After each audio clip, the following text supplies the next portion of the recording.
Hi, it's me again with Corel Draw Tips and Tricks. Somebody sent me this and they're asking, kind of funny, they're asking, pretty please help me with this. They want to put a border around it. I need some more information, but I'm going to go ahead and give my best shot. So here's a cut line border, and I could have cleaned this up, but I really think you need to do this, you need to find the font. The elephant or the mammoth and the oats came out perfect as far as printing it.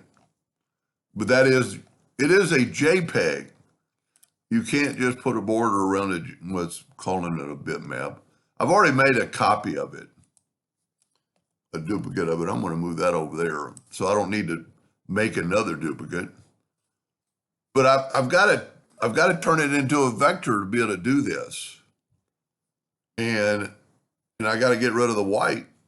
So I'm going to go trace bitmap, outline, trace clip art, and for the one I'm doing it for, I reduce it in size a little bit. I am going to go ahead and reduce color from entire image, and you can see it got rid of that. Now here is a vector of that, and it's pretty good. That is probably a normal font, an average. We can just kind of just find one real quick. I mean, that Arial right there is probably it. And that's what I would do. I didn't capitalize.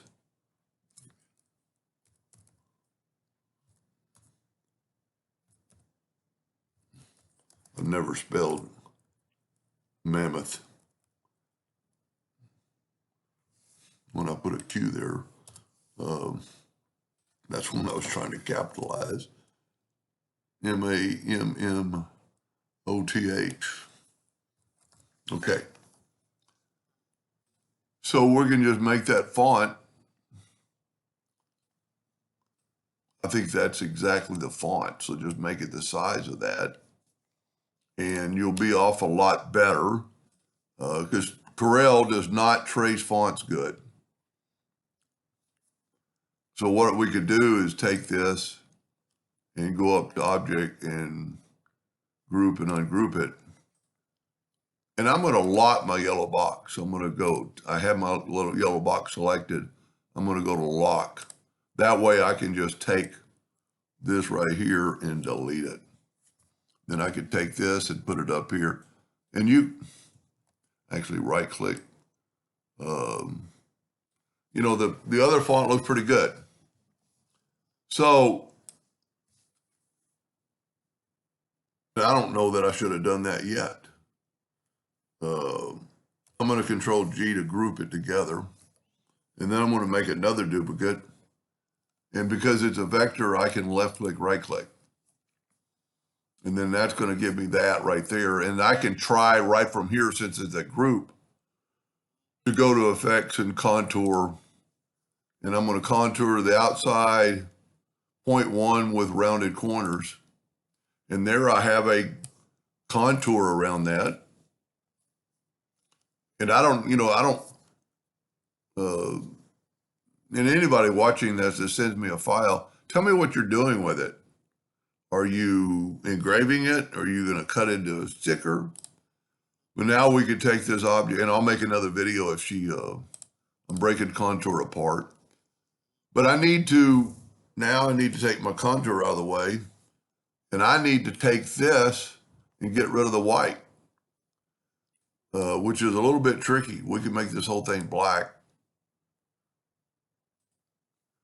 and take this, and, well, we don't have to group it together. It's already grouped. But actually, to get all the white out of that, I'm going to have to, I'll just show you what's going to happen. Is this our, that's our vector. Well, why would you, if this is a good vector, so disregard that. We're done. Because you could print that vector and it'll be it'll look just like this. And see how the font's just not good? And we could probably go back to where I put that font in there, which is right here, and ungroup it and take that font. You know what? We can just move this stuff now. We're through nudging, so we can move it. Let's see if we can't get rid of that. I am going to take the contour out of the way for a second.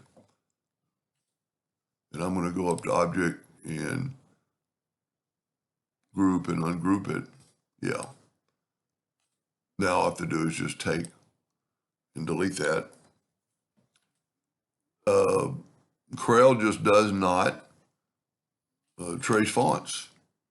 You know, the other font could be cleaned up a little bit or probably retyped. And if you need, you know, a little bit of adjustment, you can always change your nudge factor. We got it on 4. Let's set it on 0.01. And you could take this and then, you know, nudge it up a little bit or less, and then change it back to 4. And then bring in your contour. And if that's too, I've got my yellow box locked, so I can't move it over. But there's your sticker. Now, if that's too much of a, if it is a sticker, I think that would be perfect. But you could always take it and make it a little bit less. We can go to Object, Group. Well, I guess maybe I didn't group it.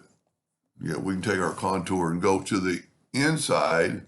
Let's go 0.05, still with rounded corners. And I do not have to break that apart. I could always take the Smart Fill tool and fill that in. And then left click, right click on red, and then move that back. Whoop. Page down is right near. And there you have a little bit different contour. You know, I think that's perfect if it was going to be a sticker or a patch. And you're well on your way. Hope that helped a little bit. Thank you for watching.